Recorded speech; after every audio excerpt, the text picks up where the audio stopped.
വരികളുടെ അർത്ഥം ഉൾക്കൊണ്ട് ഭാവലയ താളങ്ങളോടെ കാതിൽ തേന്മഴയായി പെയ്തിറങ്ങുന്ന മധുര ഗായകൻ. തനതായ ശൈലിയിലൂടെ നർമ്മവും കർണമധുരമായ ഗാനാലാപനം ഒരുപോലെ സമന്വയിപ്പിച്ച് ആസ്വാദക ഹൃദയം കീഴടക്കിയ നമ്മുടെ സ്വന്തം പാലക്കാട്.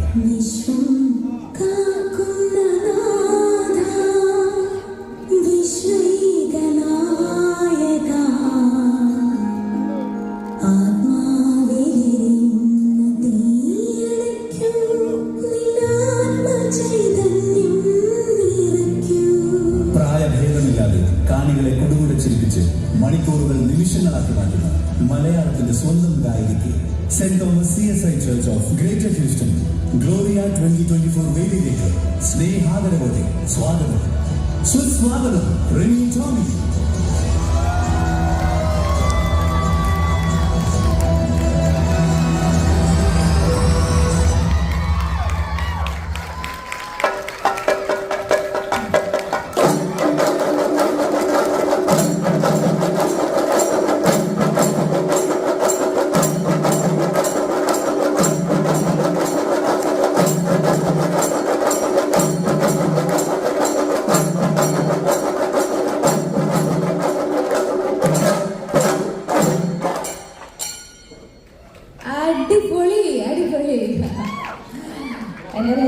ഇവിടെ ഞാൻ ഒട്ടും ഒരു അപ്ലോഡൊന്നും ഞാൻ കണ്ടിട്ടില്ല, ഇപ്പോഴും വിശ്വസിക്കാൻ പറ്റുന്നില്ല.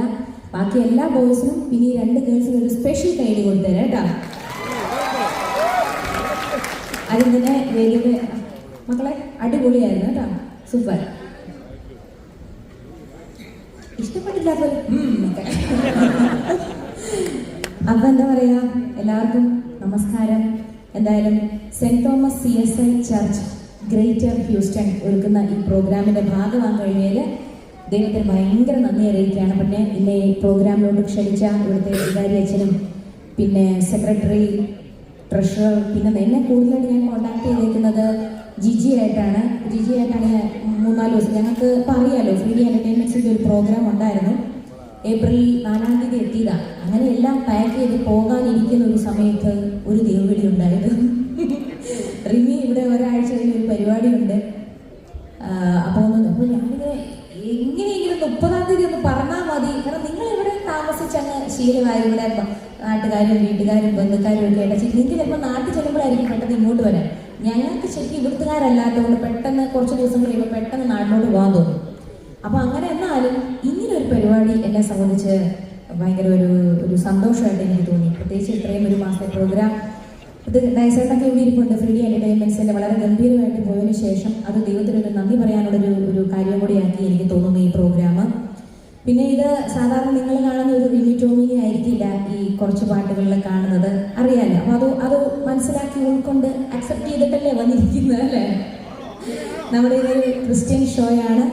അപ്പോൾ ഞാനിപ്പം ഈ ബിനോയ് ചേട്ടനെ പോലെ കെസ്റ്ററിനെ പോലെ ഒന്നും എനിക്ക് അങ്ങനെ ആളുകളെ ഇളക്കി ഇങ്ങനെ പ്രസംഗിച്ച് ഇങ്ങനെ ധ്യാനിപ്പിച്ച് സംസാരിച്ചൊന്നും പാടാനുള്ള കഴിവില്ല. അത് ബിനോയ് ചേട്ടനൊക്കെ ഒരു എന്താ പറയുക ഒരു അത്ഭുതമാണ്. ഞാൻ ചില പാട്ടുകളൊക്കെ കേട്ട് ഇവിടുത്തെ അച്ഛനാണോ സംസാരിക്കുന്നതെന്ന് വരെ തോന്നിപ്പോയി. അപ്പം അത്രയും എനിക്കറിയില്ലെങ്കിലും എനിക്കറിയാവുന്ന കുഞ്ഞിലേ തൊട്ട് ഒരുപാട് കേട്ട് പള്ളിയിലൊക്കെ, ഞാനിപ്പം പാലയിലാണ് ജനിച്ചത്, വളർന്ന എല്ലാവർക്കും അറിയാം. ഒരു 5-ാം ക്ലാസ് തൊട്ടൊക്കെയാണെന്ന് തോന്നുന്നു അവിടെ നമ്മുടെ ആലമ്പള്ളി അതിൻ്റെ ഇടവകി അതായിരുന്നു. അപ്പം അങ്ങനെ കുർബാനയ്ക്കും കൊയറിലും ഒക്കെ ഇങ്ങനെ 10-ാം ക്ലാസ് വരെ പാടുമായിരുന്നു. പിന്നെ എങ്ങനെ വഴിതെറ്റി പോയെന്ന് ചോദിച്ചു കഴിഞ്ഞാൽ അതൊക്കെ നിങ്ങൾ ചിന്തിക്കുന്നു. അതേന്ന് അങ്ങനെ ഞാൻ പാടി സ്കൂൾ കലോത്സവത്തിൽ കോട്ടയം ജില്ലയിൽ IDSക്ക് 3 പ്രാവശ്യം ഫസ്റ്റ് ആയിരുന്നു. അപ്പം അങ്ങനെയൊക്കെ ഞാൻ സ്കൂളിൽ കോമ്പറ്റീഷനൊക്കെ എഴുതും. അല്ല നമ്മൾ എന്താവണമെന്ന് ചോദിക്കുമ്പോൾ ഞാൻ my ambition is to become a playback singer ചുമ്മാ എഴുതി വെക്കുന്നത്, എനിക്കറിയില്ല നടക്കുമോ ഇല്ലയോ എന്നൊക്കെ, പക്ഷെ എഴുതി വെക്കുമല്ലോ എല്ലാവരും നിന്നൊന്നും പറയുന്നത്. പിന്നെ ഞാൻ സ്കൂളിലെ പാട്ടുകാരിയായിരുന്നു, എൻ്റെ ജോലി അതായിരിക്കണമെന്ന് എനിക്കറിയാം. എന്നാലും 10-ാം ക്ലാസ് കഴിഞ്ഞപ്പോഴത്തേക്കും ഒരു സംശയം വന്നു. കാരണം പാല എന്ന് പറയുമ്പോൾ എല്ലായിടത്തും പിന്നെ SSLCക്ക് അത്യാവശ്യം 477 മാർക്കും കിട്ടിപ്പോയി. അപ്പം പിന്നെ സെക്കൻഡ് ഗ്രൂപ്പ് എടുക്കണം, എന്നാൽ പിന്നെ നേഴ്സ് എന്നൊരു സംഭവത്തിൽ അങ്ങ് ഉറപ്പിച്ചു. പക്ഷേ പിന്നെ ഹിസ്റ്ററി എടുത്ത് നമ്മൾ ഒരു 10-ാം ക്ലാസ് കഴിഞ്ഞപ്പോൾ ധ്യാനത്തിനൊക്കെ പാടുന്ന കണ്ട ഏഞ്ചൽ വോയ്സിലെ ഒരു ചേട്ടൻ എന്നെ വിളിച്ചു. അങ്ങനെ ഏഞ്ചൽ വോയ്സ് ഗ്രൂപ്പിൻ്റെ ഗാനമേളയിൽ തുടങ്ങി. ഗാനമേളയിൽ ഫാസ്റ്റ് നമ്പേഴ്സ് വന്നപ്പോഴത്തേക്കും അറിയാണ്ട് പണ്ടോട്ട് ഡാൻസ് ഒക്കെ ചെയ്യുമായിരുന്നു. അങ്ങനെ ഡാൻസായി.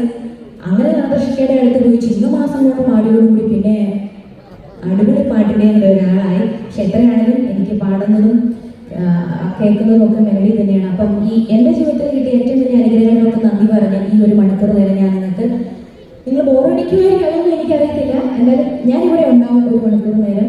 അപ്പോൾ ഈ സമയങ്ങളിൽ നിങ്ങൾക്കും നിങ്ങളുടെ ജീവിതത്തിൽ കിട്ടിയ എല്ലാവിധ അനുഗ്രഹങ്ങളും, അല്ലെങ്കിൽ നിങ്ങൾക്ക് ഇഷ്ടപ്പെട്ട പാട്ടാണെങ്കിൽ കൂടെ പാടാം. നിങ്ങൾക്ക് എല്ലാവർക്കും അറിയാവുന്ന zero Malabar, zero Malankara, Latin, Marthoma, അല്ലെങ്കിൽ അങ്ങനെ ബന്ധുക്കോസ്, അങ്ങനെ ഒരു സംഭവമേ ഇല്ല ഇവിടെ. നമ്മൾ അല്ല എല്ലാ ആൾക്കാരും ഇല്ല ഇവിടെ. അങ്ങനെ എല്ലാവർക്കും അറിയാവുന്ന കുറച്ച് പാട്ടുകളിലൂടെ നമുക്കൊന്ന് പോവാം അല്ലേ, തുടങ്ങാം അല്ലേ? ശരി.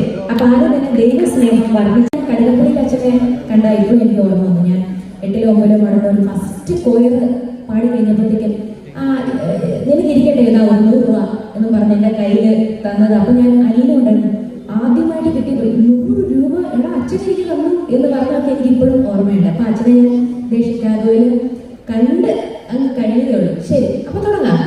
ഓക്കെ, ഒരു കുപ്പി വെള്ളം കൂടെ വെച്ചേ, കാരണം ഒരു വെച്ചാൽ ഇപ്പൊ സംസാരിച്ചിട്ട് അരമണിക്കൂറായിരുന്നല്ലേ.